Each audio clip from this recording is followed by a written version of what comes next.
Hello everybody, we will talk today about Swagger and how we can use it by username and password.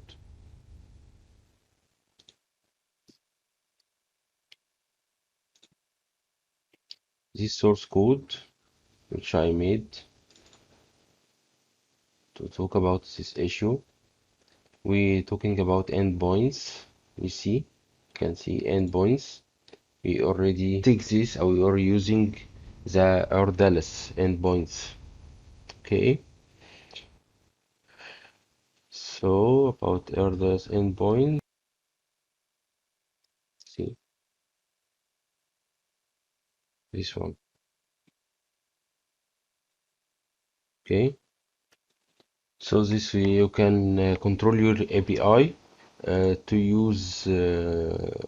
to not use a controller at all. So you can apply any pattern you need.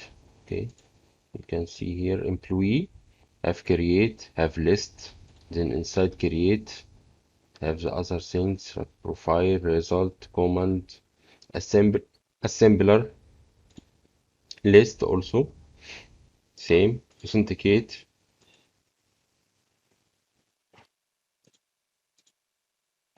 Very good choice to use. Okay, now we will talk about Swagger.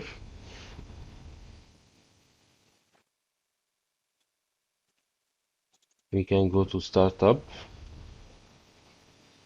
What we made here is add Swagger gen. Okay, so using it normally, and then you add secure definition. Okay, description you need to put name and extensions is very important to read from authenticate. Okay, and this also token URL.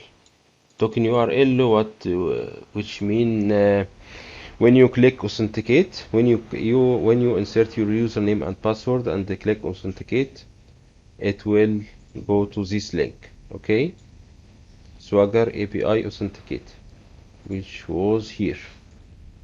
See, authenticate, there it is. Okay, this one is authentication by JWT. So when you call this, okay, and put your username and password, we need token to take the token. This one, you see, here's the response from this is response to token. This token will be here. So here in startup, we tell when we call this link or this API, take the token from this property. Okay, that's all. Here also, as security requirement, you need to set the schema to OAuth 2. Okay, to define it. Here in configure,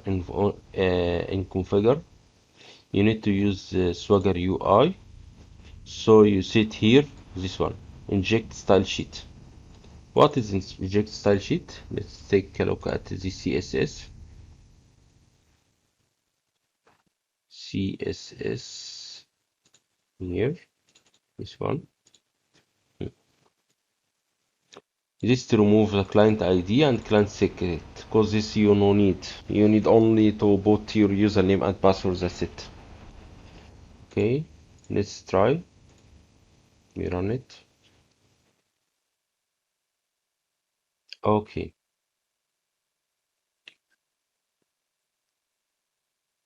you can see this can try no problem because this no need authentication.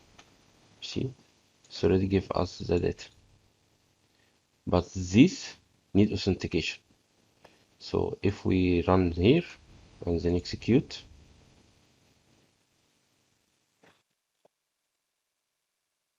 it give unauthorized. You see,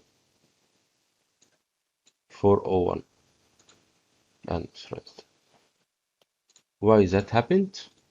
Because if you look here in our API, you can see authenticate. You can see employee here. This is a create one. You see, authorize and rule must be administrator, and also using JWT schema.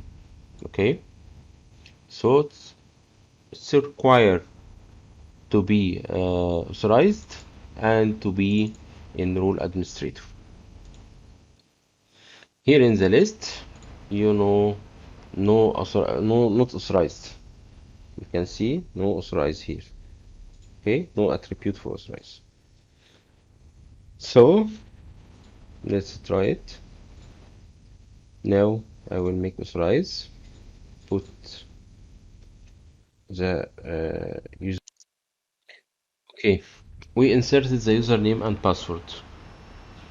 So we make authorize here. Done.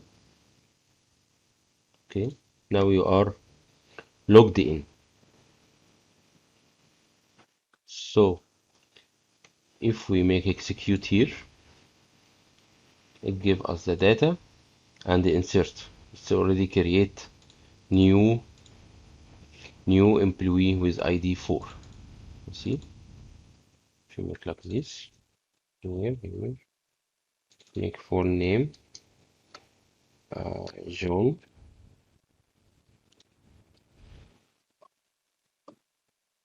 and username, John. Okay, so then execute. Already the response body is ID 5. Then this means it's already added. If we make the list, okay, if we make the list, what will do here? Yes, this one. Try it out. Execute. Then we can see here John and the ID is 5. Then it's already added. If we make logout again, okay, and then try our API. Try our API again. So create this one.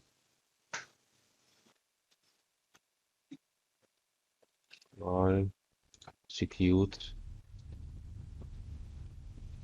Give us unauthorized. See, unauthorized. And thanks for watching.